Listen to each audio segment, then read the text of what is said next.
Bismillahirrahmanirrahim. Assalamualaikum warahmatullahi wabarakatuh.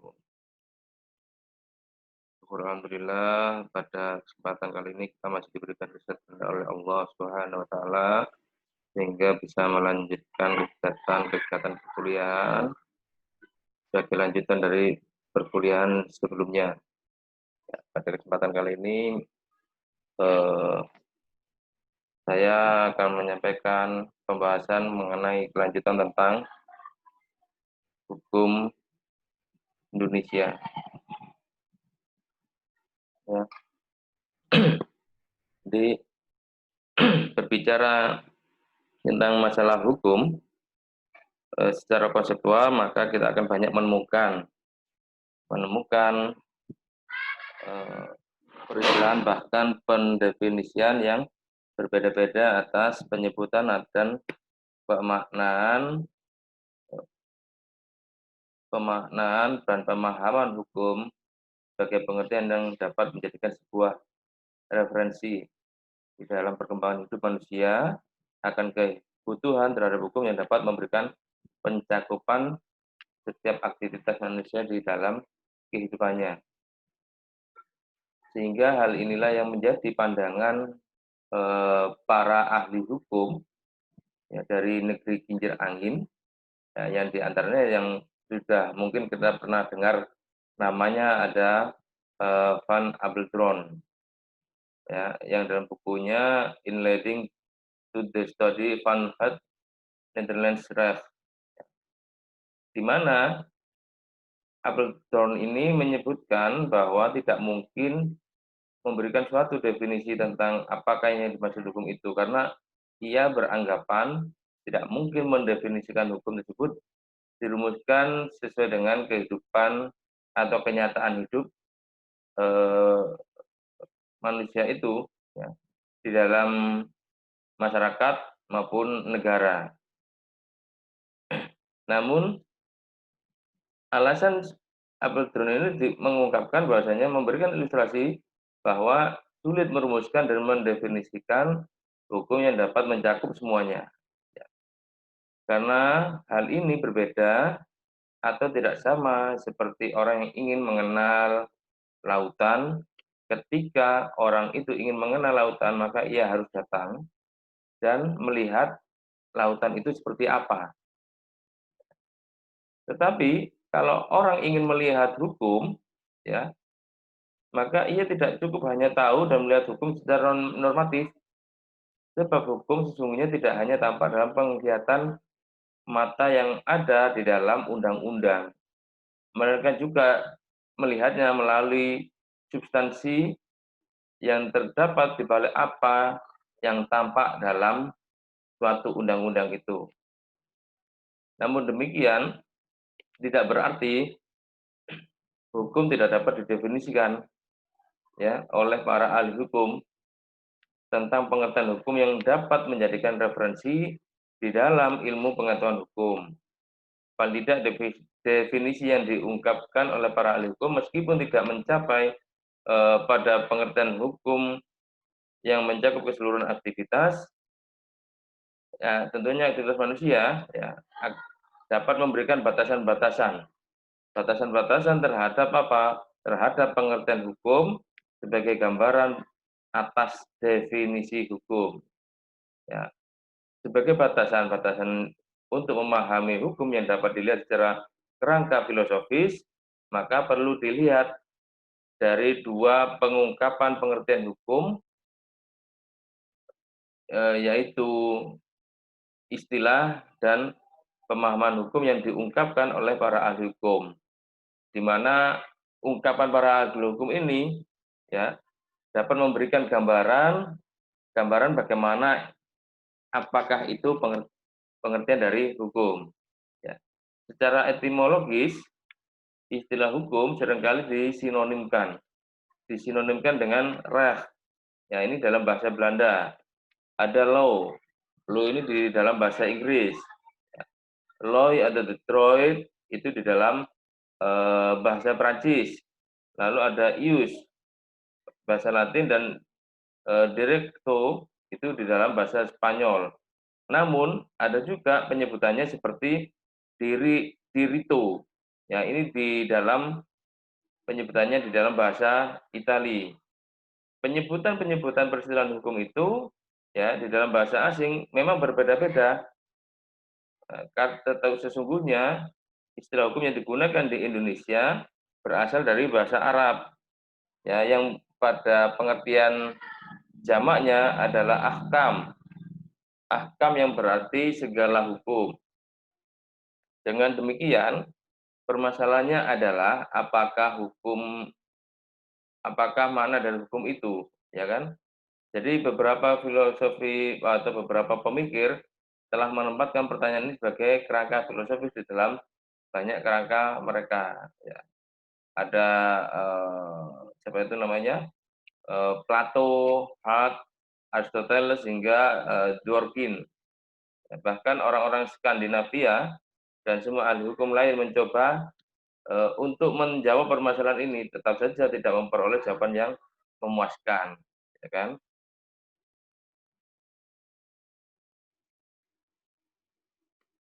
Nah, ini paling tidak kalau kita berbicara dalam hukum Indonesia, pengantar itu introduction atau inleading ini berarti apa? Memperkenalkan secara umum sehingga dapat diperoleh gambaran secara menyeluruh dari ruang lingkup permasalahan secara garis besarnya. Ya. Dan di mana pengantar ini bersifat luas tetapi tidak mendalam. Ya, karena bersifat introduksi tadi. Ya. Sedangkan ada beberapa pendapat dari yang memaknai atas pengantar hukum Indonesia ini, ya diantaranya R. Abdul Jamali dalam bukunya Pengantar Hukum Indonesia, dia berpendapat bahwasanya tata hukum itu berasal dari bahasa Belanda, yaitu Rechtsorde, ya di mana susunan hukum yang artinya memberikan tempat itu yang sebenarnya. Hal ini mempunyai makna menyusun dengan baik dan tertib aturan-aturan hukum di dalam pergaulan hidup. Ya, di dalam pergaulan hidup agar dengan mudah dapat diketahui dan digunakan untuk menyelesaikan peristiwa hukum yang terjadi. Tata atau susunan ini pelaksanaannya berlangsung selama ada pergaulan hidup manusia, yang mana pergaulan hidup manusia itu terus berkembang dari masa ke masa. Ya.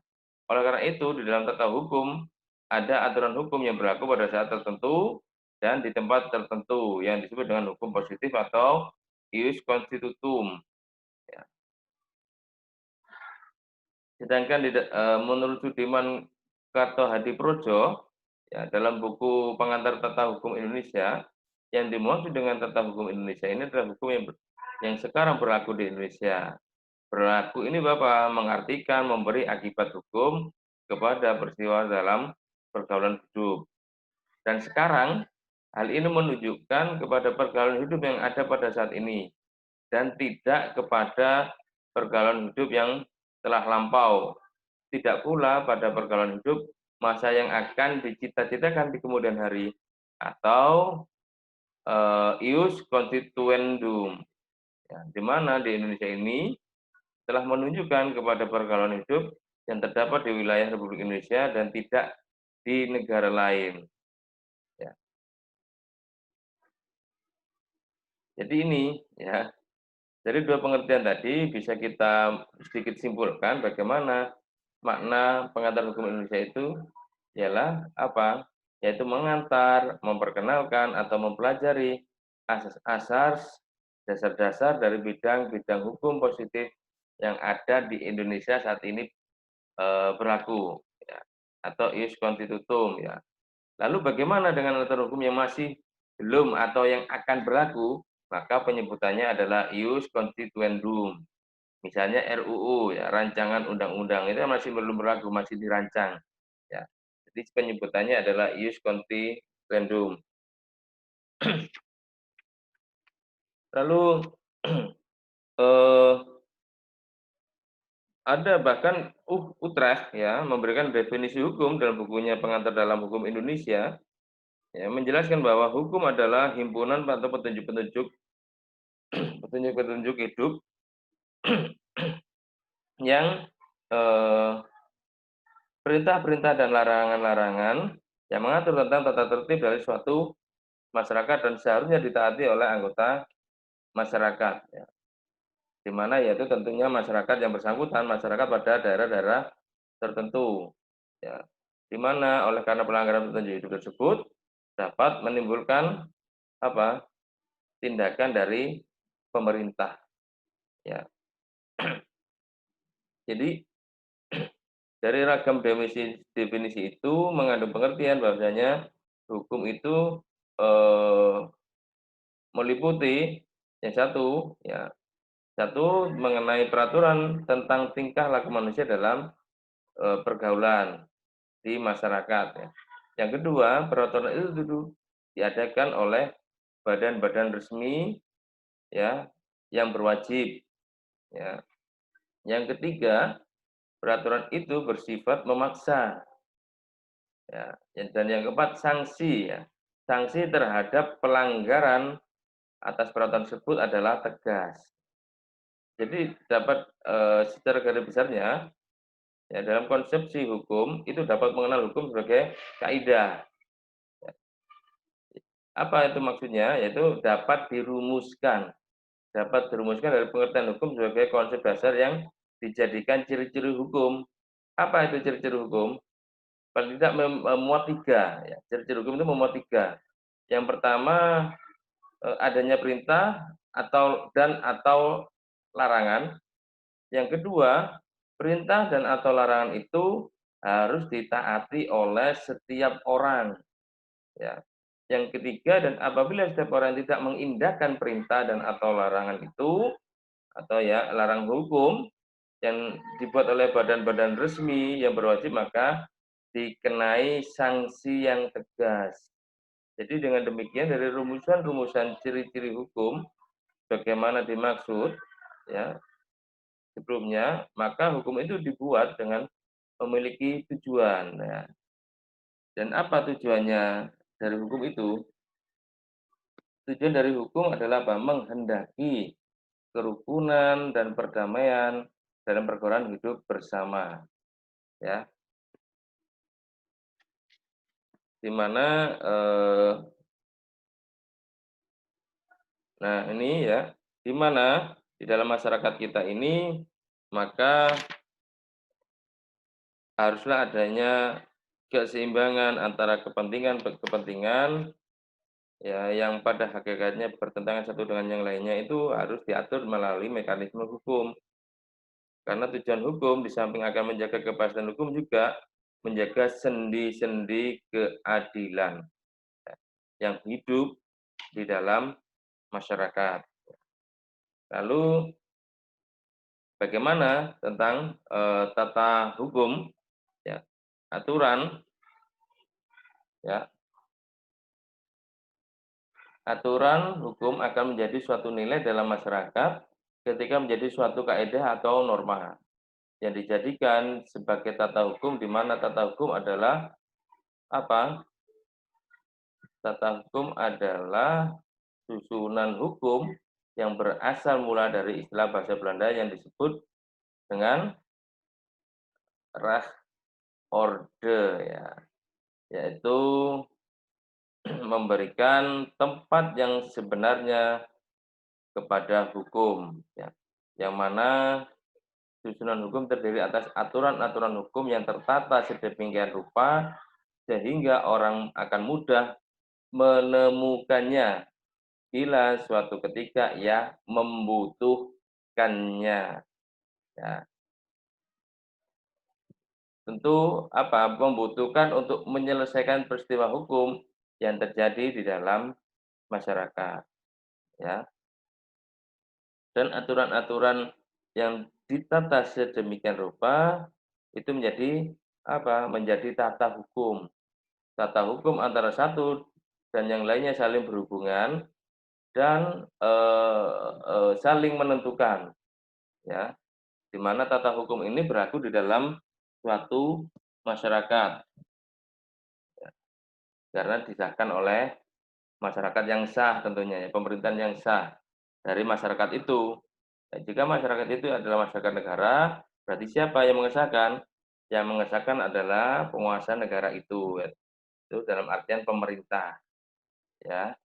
Jadi tata hukum yang sah dan berlaku pada suatu, waktu tertentu, ya, pada slide sebelumnya yaitu adalah dinamakan hukum positif atau ius constituentum, ya, sedangkan hukum yang diharapkan yang berlaku pada, waktu yang akan datang itu dinamakan apa? Ius constituendum. Di mana ius constituendum ini dapat menjadi ius constituentum, ya, dapat dihapus dengan diganti menjadi ius constituentum baru yang disesuaikan, ya, yang disesuaikan dengan kebutuhan masyarakat pada tingkat perkembangannya.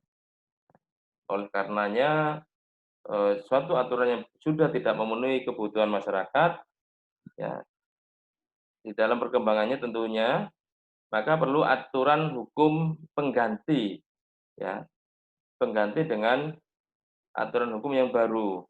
Di mana perkembangan masyarakat ini tentu diikuti oleh perkembangan aturan hukum yang mengatur pergaulan hidup masyarakat, sehingga tatanan hukum pun selalu berubah-ubah mengikuti irama perkembangan dalam kemajuan yang dihasilkan oleh masyarakat. Demikian pula tata hukum di Indonesia, bahwa aturan-aturan dalam tata hukum Indonesia saling berhubungan dan saling saling menentukan. Maka dapat dikatakan dapat dikatakan bahwa tata hukum Indonesia adalah tata hukum yang ditetapkan oleh pemerintah, ya, pemerintah negara, tentunya pemerintah negara Indonesia yang terdiri atas aturan-aturan hukum yang ditata atau disusun sedemikian rupa, dan aturan-aturan itu antara satu dengan yang lainnya saling berhubungan dan saling menentukan. Dengan demikian, dapat dikatakan bahwasanya tata hukum Indonesia ditetapkan oleh masyarakat hukum Indonesia dan oleh atau oleh negara Indonesia sendiri. Jadi sejak proklamasi kemerdekaan Indonesia tanggal 17 Agustus 1945, hal itu berarti bahwa sejak saat itu bangsa Indonesia telah mengambil keputusan untuk menentukan dan melaksanakan hukumnya sendiri, yaitu hukum bangsa Indonesia, ya. Dengan tata hukumnya yang baru ialah tata hukum Indonesia. Nah, ini ya. Jadi ada dua periodisasi kapan lahirnya tata hukum Indonesia, ya. Ada dua, ya, yaitu periode ke-1 itu sebelum 17 Agustus 45. Maka kita menganut pada tata hukum kolonial, ya, dan tata hukum adat. Sedangkan di periode kedua, setelah adanya proklamasi kemerdekaan Indonesia 17 Agustus, maka yang berlaku adalah tata hukum nasional, tata hukum adat, dan tata hukum kolonial DW maupun KUHP yang masih berlaku hingga saat ini. Ya. Proklamasi kemerdekaan Indonesia yang dinyatakan pada tanggal 17 Agustus 45 adalah detik berakhirnya tertib hukum kolonial dan sekaligus detik munculnya tertib hukum nasional, yaitu hukum bangsa Indonesia. Di mana di sini sudah jelas bahwa proklamasi kemerdekaan ini membuktikan bahwasanya bangsa Indonesia menjadi suatu negara Republik Indonesia yang berdaulat. Dan pada saat itu pula bangsa Indonesia menetapkan tata hukum nasionalnya, yaitu tata hukum Indonesia. Dengan demikian, tata hukum Indonesia merdeka ya, belum memiliki sepenuhnya aturan hukum yang mengatur tentang kehidupan masyarakat dalam berbangsa dan bernegara sesuai dengan kaidah hukum Indonesia, melainkan masih memakai aturan hukum atau tata hukum di masa kolonial. Maka itu ya, untuk mencegah atau menanggulangi kekosongan hukum atau kevakuman hukum, maka di dalam ketentuan Undang-Undang Dasar 45 sebelum amandemen, di dalam aturan peralihan, ya, pasal 2 disebutkan segala badan negara dan peraturan yang masih langsung berlaku selama belum diadakan yang baru menurut Undang-Undang Dasar ini. Jadi berdasarkan aturan peralihan Undang-Undang Dasar 1945 sebelum amandemen ini menunjukkan agar apa? Agar supaya hal-hal atau segala sesuatu yang masih hidup dan terdapat di dalam masyarakat masih boleh dinyatakan tetap berlaku, ya, selama tidak bertentangan dengan keputusan yang baru dibuat, ya, atau dalam tata hukum yang baru belum diatur. Maka perlu dicari peraturan yang mengatur hal tersebut di apa ya, hal-hal yang belum diatur sebelumnya, ya. Dengan demikian dapat dikatakan bahwasanya aturan peralihan di dalam Undang-Undang 45 sebelum amandemen ialah mencegah terjadinya kevakuman hukum, ya. Dengan begitu peraturan-peraturan yang berasal dari zaman Hindia Belanda selama tidak bertentangan atau belum diatur ataupun belum dibuat menurut Undang-Undang Dasar baru masih tetap berlaku, ya. Dan ini tidaklah berarti bahwa tata hukum Indonesia adalah kelanjutan dari tata hukum Hindia Belanda atau tata hukum kolonial. Sebab peraturan-peraturan tersebut diperlakukan hanya sementara, ya. Jadi selama belum dibuat yang baru yang sesuai dengan Undang-Undang Dasar 1945 dan sekedar tidak bertentangan dengan UUD 1945. Ya. Nah, ini yang menjawab atas pertanyaan mengapa sampai saat ini tata hukum kolonial masih berlaku di Indonesia, apa dasar hukumnya, ya. Ini yang tadi. Nah, bidang-bidang hukum positifnya banyak sekali, ya. Ada hukum perdata, ini hukum positif, ya. Ada hukum perdata, hukum pidana, tata negara, administrasi, adat, hukum acara perdata, acara pidana, acara peradilan agama, acara peradilan militer, hukum acara petitun, peradilan tata usaha negara, ada hukum dagang, hukum agraria, hukum internasional, hukum Islam, hukum hak atas kekayaan intelektual, ya, atau ya, HAKI, hukum perlindungan konsumen, hukum pajak, ada cyber law dan masih banyak yang lainnya. Ya, yang hukum-hukum positif yang ada di Indonesia. Nah, menurut Olpianus, secara garis besar hukum itu dibedakan menjadi dua. Ada hukum privat dan hukum publik. Ya, kalau dikatakan hukum privat ini lebih banyak pada hukum perdata, ya, di mana sumber utama dari hukum perdata ini ada di dalam Kitab Undang-Undang Hukum Perdata atau BW, Bookerlitz Wet Book, ya, yang dalam pembagiannya sistematika pembagian BW ini ada 4 buku. Buku yang pertama ini tentang membahas orang, yaitu Van Person. Ya, buku yang kedua ini membahas tentang benda, Van Zaken. Buku yang ketiga tentang perikatan, Van Verbinsteninsen. Dan yang keempat tentang pembuktian dan daluarsa, Van Bewitz and Bergering. Jadi di dalam ilmu hukum sendiri, hukum perdata masih dibagi lagi menjadi 4 bagian, yaitu ada hukum orang, person right, hukum keluarga, family right, hukum harta kekayaan, vermogensrecht, dan hukum waris atau erbrecht. Dan subjek hukum itu ada 2, ya. Ada subjek hukum itu yang dinamakan manusia atau orang dan badan hukum atau ref person, ya. Sedangkan syarat menjadi subjek hukum bagi manusia atau orang itu adalah harus cakap hukum, speak one head, dan tidak cakap hukum, ada on book one head, ya. Jadi pengertian subjek hukum itu segala sesuatu yang menjadi pendukung hak dan kewajiban, ya. Jadi, ini dulu yang bisa saya sampaikan sebagai penjelasan terhadap tata hukum Indonesia.